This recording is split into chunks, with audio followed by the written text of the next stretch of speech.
ಪ್ರಶ್ನೆ ನಾನು ನಿಮಗೆ ಕೇಳ್ತಾ ಇದ್ದೀನಿ ರಜಾಕ್ ಅವರೇ. ಜಿಲ್ಲಾಧಿಕಾರಿಯಾಗಿ ಮೇಡಮ್ ಹೋಗಿರೋದು ಹಿಂದೂಗಳು who are also citizens of Udupi, who are also part of ಉಡುಪಿಯ ಕಲ್ಚರ್, ಉಡುಪಿಯ ನೆಲ. ಆ ಜನರ ಆಶೋತ್ತರಗಳಿಗೆ ಸ್ಪಂದಿಸೋದು ಕೂಡ ಒಬ್ಬ ಜಿಲ್ಲಾಧಿಕಾರಿಯಾಗಿ ಅವರ ಕರ್ತವ್ಯ. ಸ್ಪಂದಿಸೋದು ಹೇಗೆ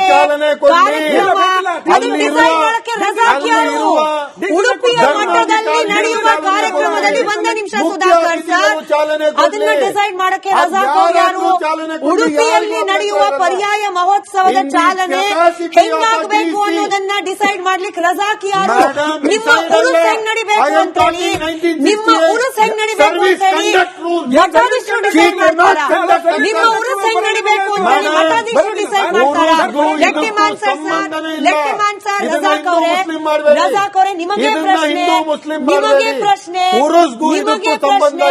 ಹಂಗಾದ್ರೆ ರಜಾಕ್ ಅವ್ರಿಗೂ ಕೂಡ ಸಂಬಂಧ ಇಲ್ಲ, ಹಂಗಾದ್ರೆ ರಜಾಕ್ ಅವ್ರಿಗೂ ಕೂಡ ಹಕ್ಕಿಲ್ಲ, ರಜಾಕ್ ಅವ್ರಿಗೂ ರೈಟ್ಸ್ ಇಲ್ಲ.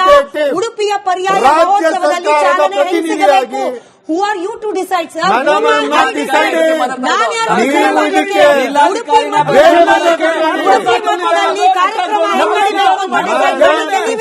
ಜಿಲ್ಲಾಧಿಕಾರಿ ನಾನು 1968 ಬಗ್ಗೆ ಹೇಳ್ತಾ ಇದ್ದೀನಿ. 1968 ನಟರಾಜ್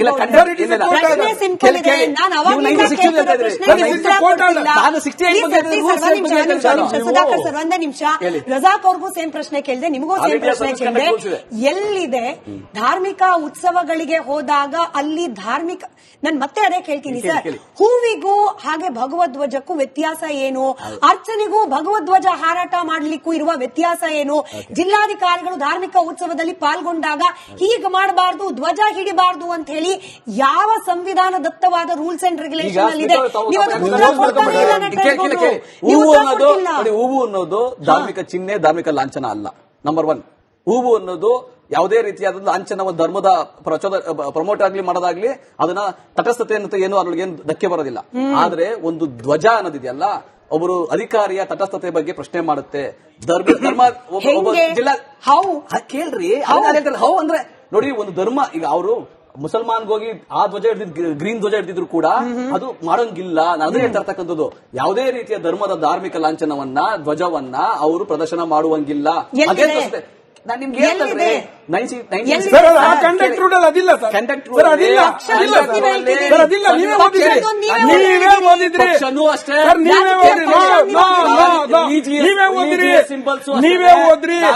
ನೀವೇ ಓದಿದ್ರಿ, ಪೊಲಿಟಿಕಲ್ ಪಾರ್ಟೀಸ್ ಹೇಳ್ದೆ.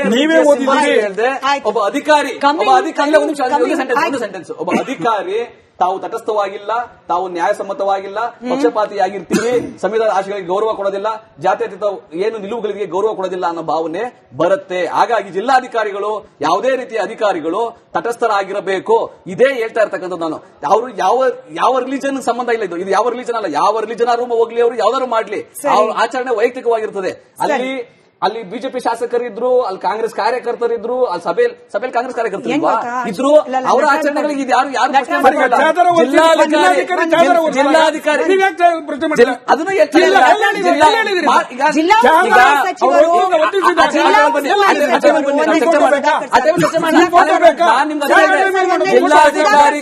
ಯಾವ ಜಿಲ್ಲಾಧಿಕಾರಿ, ಯಾವ ತಹಸೀಲ್ದಾರು, ಯಾವ IAS KS ಅಲ್ಲಿ ಜಿಲ್ಲಾ ಉಸ್ತುವಾರಿ ಸಚಿವರು ಹೋಗಬೇಕಾಗಿತ್ತು, ಅವ್ರ ಕೈಲೇ ಚಾಲನೆ ಕೊಡಿಸಬೇಕು ಅನ್ನೋದು ಸ್ಥಳೀಯರ ಆಶೋತ್ತರ ಆಗಿತ್ತು. ಗೊತ್ತಿರಲಿಲ್ಲ ಪಾಪ, ಜಿಲ್ಲಾ ಉಸ್ತುವಾರಿ ಸಚಿವರು ಹೋಗಿದ್ರೆ ಅದನ್ನು ಮುಟ್ಟಿದ್ರೋ ಇಲ್ವೋ ಅಂತ ಹೇಳಿ. ಕಮ್ಮಿಂಗ್ ಬ್ಯಾಕ್, ಕಾಂಗ್ರೆಸ್ನ ಮೇಲೆ ಪದೇ ಪದೇ ಬರ್ತಿರುವ ಆರೋಪ, ಈ ಪ್ರಶ್ನೆಗೆ ಉತ್ತರ ಬೇಕು. ಈ ಪ್ರಶ್ನೆಗೆ ಉದ್ದೇಶಪೂರ್ವಕವಾಗಿ ಮಾಡಿಲ್ಲ. ಬಿಜೆಪಿ ಶಾಸಕರು ಬೆಳಗ್ಗೆ ಹೇಳ್ತಾ ಇರ್ತಕ್ಕಂಥದ್ದು ಏನಂದ್ರೆ ಉದ್ದೇಶಪೂರ್ವಕವಾಗಿ ಮಾಡಿಲ್ಲ,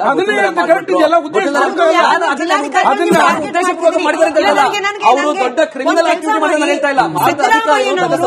ಸಿದ್ದರಾಮಯ್ಯನವರ ಒಂದಷ್ಟು ದೃಶ್ಯಗಳಿದೆ ಸರ್. ನಾನಿಲ್ಲಿ ಯಾವುದೇ ಪಕ್ಷ ಅಥವಾ ವ್ಯಕ್ತಿಯನ್ನ ನಾನು ಟಾರ್ಗೆಟ್ ಮಾಡಿ ಮಾತನಾಡ್ತಿರೋದಲ್ಲ. ಈ ಕಾಂಗ್ರೆಸ್ ಪಕ್ಷದ ಮೇಲೆ ಪದೇ ಪದೇ ಹಿಂದೂ ವಿರೋಧಿ ಓಲೈಕೆ ಪಾಲಿಟಿಕ್ಸ್ ಅನ್ನೋ ತಪ್ಪು, ಅದು ಆರೋಪಗಳು ಬರ್ತಾ ಮೂಲಭೂತವಾದಿ ಇದೆ. ಈಗ ಪ್ರಶ್ನೆಗಳನ್ನಾದ್ರೂ ಕೇಳಿಸ್ಕೊಂಡ್ಬಿಡಿ. ಕೇಳಿ, ಆ ಪದಗಳು ಇದೇ ರೀತಿಯ ಉಪಯೋಗಿಸಿದ್ರೆ ಘಟನೆ ಅದೇ ಸುಧಾಕರ್ ಅವರು ಡಿಸಿಯ ಉದಾಹರಣೆ ಕೊಟ್ಟು ಹೇಳಿದ್ರು, ಚಾದರ್ ಹೊಸದಾಗಿ ಒಬ್ಜೆಕ್ಟ್ ಮಾಡಲಿಲ್ಲ, ಒಬ್ಜೆಕ್ಷನ್ ಭಗವಧ್ವಜಕ್ ಮಾತ್ರ ಅಂತ ಹೇಳಿ. ನಾನು ಅಧಿಕಾರಿಗಳನ್ನು ಪಕ್ಕಕ್ಕಿಟ್ಟು ಮಾತನಾಡ್ತೀನಿ ಸರ್. ಕಾಂಗ್ರೆಸ್ ಪಕ್ಷದ ಪ್ರತಿನಿಧಿಗಳು, ಈ ರಾಜ್ಯದ ಮುಖ್ಯಮಂತ್ರಿಗಳು, ಸನ್ಮಾನ್ಯ ಸಿದ್ದರಾಮಯ್ಯನವರ ನಡವಳಿಕೆ ಕೂಡ ಅನೇಕ ಬಾರಿ ಇದೇ ರೀತಿಯ ಅನುಮಾನ ಹಿಂದೂಗಳಿಗೆ ಹುಟ್ಟೋ ರೀತಿಯಲ್ಲಿ ಮಾಡಿದೆ. ನೋಡಿ, ಕೆಳಗೊಂದು ನೀವು ದೃಶ್ಯವನ್ನು ಗಮನಿಸ್ತಿದ್ದೀರಿ. ಇಷ್ಟು ಖುಷಿಯಾಗಿ ಮತ್ತೊಂದು ಧರ್ಮದ ಆಚರಣೆಗಳಿಗೆ ಓಕೆ ಅನ್ನುವ ಸಿದ್ದರಾಮಯ್ಯನವರು ಇನ್ನೂ ಒಂದು ವಿಜುವಲ್ ಹಾಕ್ಬಿಡಿ. ಇದನ್ನ ನೋಡ್ಬಿಟ್ಟು ನೀವು ಉತ್ತರ ಕೊಡಿ ಸರ್. ಈ ವಿಜುವಲ್ ಅಲ್ಲಿ ಸಿದ್ದರಾಮಯ್ಯನವರ ಮುಖದಲ್ಲಿ ಕಾಣುವಂತಹ ಸಂತೋಷ, ಕುಂಕುಮ ಇಡ್ಲಿಕ್ಕೆ ಬಂದಾಗ, ಆರತಿ ತಗೊಳ್ಳಿ ಅಂದಾಗ ನೋಡಿ, ಈ ದೃಶ್ಯ ನೋಡಿ, ಇದು ಕಾಣೋದಿಲ್ಲ ಅನ್ನೋದು ಆರೋಪ ಬಿಜೆಪಿ ಹಾಗೆ ಹಿಂದೂ ಸಂಘಟನೆಗಳಿಂದ ಪದೇ ಪದೇ ಬರ್ತಿದೆ. ಇದು ಕಾಂಗ್ರೆಸ್ನ ಹಿಂದೂ ವಿರೋಧಿ ಸಿದ್ಧಾಂತ. ಇದೇನೇ ಡಿಸಿ ಮೇಲೂ ಕಂಪ್ಲೇಂಟ್ ಮಾಡ್ಲಿಕ್ಕೆ ಕಾರಣ. ಈಗ ಮಾನ್ಯ ಮುಖ್ಯಮಂತ್ರಿಗಳು ಎಲ್ಲಾ ದೇವಸ್ಥಾನಗಳಿಗೆ ನೀವು ನೋಡಿದ್ದೀರಾ, ನಾನು ಅವರು ಚುಂಚನಗಿರಿ ದೇವಸ್ಥಾನದಿಂದ ಹಿಡಿದು ಧರ್ಮಸ್ಥಳ ದೇವಸ್ಥಾನವರೆಗೂ ಅವ್ರ ಜೊತೆಗೆ ನಾನೇ ಖುದ್ದಾಗಿ ಅವ್ರ ಜೊತೆ ಹೋಗಿದ್ದೀನಿ. ಎಲ್ಲಾ ದೇವಸ್ಥಾನಗಳಿಗೂ ಹೋಗ್ತಾರೆ. ಅವ್ರಿಗೆ ಇರ್ತಕ್ಕಂಥ ಗೌರವ ಪ್ರದರ್ಶನಕ್ಕಲ್ಲ. ಆಮೇಲೆ ಯಾರೋ ಇದು ಮುಸಲ್ಮಾನ್ದು ಮಾತ್ರ, ಇದು ಕ್ರಿಶ್ಚಿಯನ್ಸ್ ಮಾತ್ರ ಅಂತ ಏನಿಲ್ಲ. ಎಲ್ಲಾ ಸರ್ವ ಧರ್ಮಗಳನ್ನ ಅವರು ಸಮಭಾವದಿಂದ ಕಾಣ್ತಾರೆ, ಗೌರವ ಕೊಡ್ತಾರೆ. ಅವ್ರ ಆಚರಣೆ ಏನಿದೆ, ಅವ್ರ ಊರಲ್ಲಿ ಏನಿದೆ, ಸಿದ್ದರಾಮಂದ ಗುಂಡಿನಲ್ಲಿ ಏನಿದೆ, ದೇವಸ್ಥಾನಗಳೇನಿದೆ, ಅದಕ್ಕೆ ಅವರು ದಾನ ಧರ್ಮನೂ ಮಾಡಿದ್ದಾರೆ. ಆಮೇಲೆ ಯಡಿಯೂರಪ್ಪನವರು ಟಿಪ್ಪು ಸಮಾಧಿಗೆ ಹೋಗಿ ತಮ್ಮ ತಲೆಯನ್ನ ಸಮಾಧಿ ಮೇಲೆ ಇಟ್ಟುಬಿಟ್ಟು, ಅಲ್ಲಾ ಮೇಲೆ ಆಣೆ ನೀನೇ ದೊಡ್ಡ ಮನುಷ್ಯ, ನಿನ್ನ ಬಿಟ್ಟು ನಾನು ಎಲ್ಲೂ ಹೋಗಲ್ಲ ಅಂತ ಹೇಳುವಂತದ್ದು ನಾವು ನೋಡಿದ್ದೀವಿ. ಅದು ಅವರ ಆಚರಣೆ, ಅವ್ರ ವೈಯಕ್ತಿಕ, ನಾನು ಅದ್ಮೇಲೆ ಯಾವ್ದು ಟೀಕೆ ಮಾಡಿಲ್ಲ. ರಾಜಕಾರಣಿಗಳು ಅವರು ಯಾವ ಆಚರಣೆ ಮಾಡ್ತಾರೆ, ಏನ್ ಮಾಡ್ತಾರೆ, ವೈಯಕ್ತಿಕ ಬಿಟ್ಬಿಡ್ತೀವಿ. ಅಲ್ಲಿ ಸುವರ್ಣ ಬಿಜೆಪಿ ಶಾಸಕರು 3 ಜನ ಇದ್ರು, ಅವರು ಧ್ವಜವನ್ನು ಹಿಡಿದಿದ್ದು ನಾನು ಯಾವ್ದು ಅಬ್ಜೆಕ್ಷನ್ ಮಾಡಿ ನಾನು ಮಾಡಿಲ್ಲ, ನಾನು ಹೇಳಿಲ್ಲ, ನಾನು ತಪ್ಪು ಅಂತ ಹೇಳಿಲ್ಲ. ಜನಪ್ರತಿನಿಧಿ ಅವ್ರಿಗೆ ಗೊತ್ತು ಅವ್ರ ಕ್ಷೇತ್ರದಲ್ಲಿ ಏನ್ ಮಾಡ್ಬೇಕು ಅಂತ ಅವ್ರು ಮಾಡ್ತಾರೆ. ಅದು ಜಿಲ್ಲಾಧಿಕಾರಿಗಳು ಅಥವಾ ಅಧಿಕಾರಿಗಳು UPSC KPSC ಮಾಡಿ ಬಂದಂತವರು, ಸಂವಿಧಾನ ಆಶಯಗಳನ್ನ ಎತ್ತಿಡಿಬೇಕಾದಂತವರು, ತಟಸ್ಥವಾಗಿರ್ಬೇಕಂತವರು, ನ್ಯಾಯಸಮ್ಮತವಾಗಿರುವ ಧರ್ಮ ನಿರಪೇಕ್ಷತೆಯನ್ನು ಕಾಪಾಡಬೇಕಾದಂತವರು, ಅವರು ಧಾರ್ಮಿಕ ಲಾಂಛನಗಳನ್ನ, ರಾಜಕೀಯ ಲಾಂಛನಗಳನ್ನ ಪ್ರದರ್ಶನ ಮಾಡಬಾರದು ಅನ್ನೋದು ಇರ್ತಕ್ಕಂಥದ್ದು. ಅದು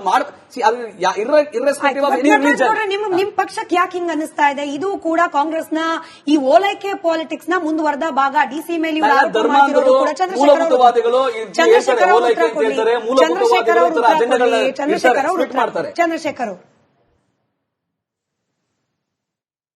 ಚಂದ್ರಶೇಖರ್ ಸರ್ ಧ್ವನಿ ತಲುಪ್ತಾ ಇದೆಯಾ?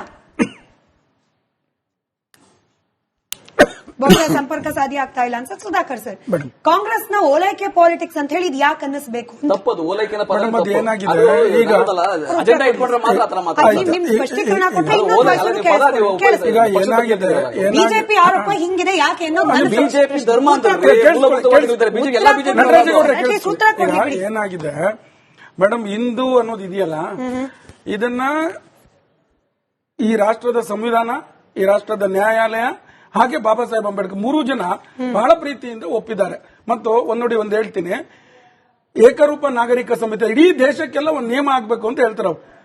ಆರ್ಟಿಕಲ್ 35 ಅಂತ ಇರುತ್ತೆ ಆ ಟೈಮ್ಗೆ. ಈಗ ಅದು 44 ಅಂತಿದೆ. ಅದನ್ನ ಸಂವಿಧಾನದೊಳಗೂ ಹಾಕ್ತಾರೆ ಬಾಬಾ ಸಾಹೇಬ್ರು.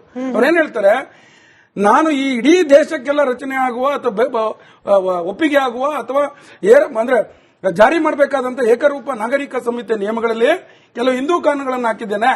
ಕೆಲವು ಹಿಂದೂ ಕಾನೂನುಗಳು ಅನ್ನುವುದಕ್ಕಿಂತ ಅವು ಶ್ರೇಷ್ಠವಾದವು ಅನ್ನುವ ಕಾರಣಕ್ಕಾಗಿ ನಾನು ಅವುಗಳನ್ನ ಯಾವುದೇ ಧರ್ಮದ ಅಂಗಿಲ್ಲದೆ ಹಾಕಿದ್ದೇನೆ ಅಂತಾರೆ. ಅಂದ್ರೆ ಇಡೀ ರಾಷ್ಟ್ರಕ್ಕೆ ಅನ್ವಯವಾಗುವುದ್ರಲ್ಲೂ ಹಿಂದೂ ಕಾನೂನು ಇದೆ ಅಂತ. ಹಾಗಾಗಿ ಯಾವುದೇ ಒಂದು ಪಕ್ಷ ಇರಲಿ, ಈ ಬಹುಸಂಖ್ಯಾತರನ್ನ ದ್ವೇಷ ಮಾಡೋದು ಸೆಕ್ಯುಲರಿಸಂ ಅಂತ ಹೇಳುವುದು ಮೂರ್ಖತನ. ಇಲ್ವೇ ಇಲ್ಲ ಮೇಡಮ್, ಹಂಗಿಲ್ಲ ಅಂತ ಒಪ್ಪಬಾರ್ದು ಅಂತ. ನನಗೆ ಸಮಯ ಇದ್ದದಷ್ಟೇ ಕಾಂಗ್ರೆಸ್ ಪಕ್ಷಕ್ಕಿರುವ ಈ ಗೊಂದಲ, ಎಸ್ಪೆಷಲಿ ಈ ಲೆಟರ್ ನಲ್ಲಿರುವ ಗೊಂದಲವನ್ನ ಬಗೆಹರಿಸಿಕೊಳ್ಳಿ. ಇದು ಆರ್ಎಸ್ಎಸ್ ನ ಧ್ವಜ ಸಿದ್ದರಾಮಯ್ಯ ಅವರು ಫೋಟೋ ತೋರಿಸಿದ್ರಲ್ಲ ಮೇಡಮ್, ಒಂದು MP MLA ಇವರೆಲ್ಲ ಆಯ್ಕೆ ಆಗ್ತಾರಲ್ಲ, ಇವರು ಐಡಿಯಾಲಜಿಯಿಂದನೇ ಆಯ್ಕೆ ಆಗೋದು.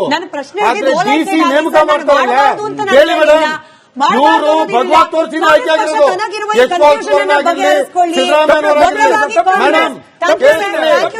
ಇವರು ಆಯ್ಕೆ ಆಗಿರೋದು ಐಡಿಯಾಲಜಿಯಿಂದ.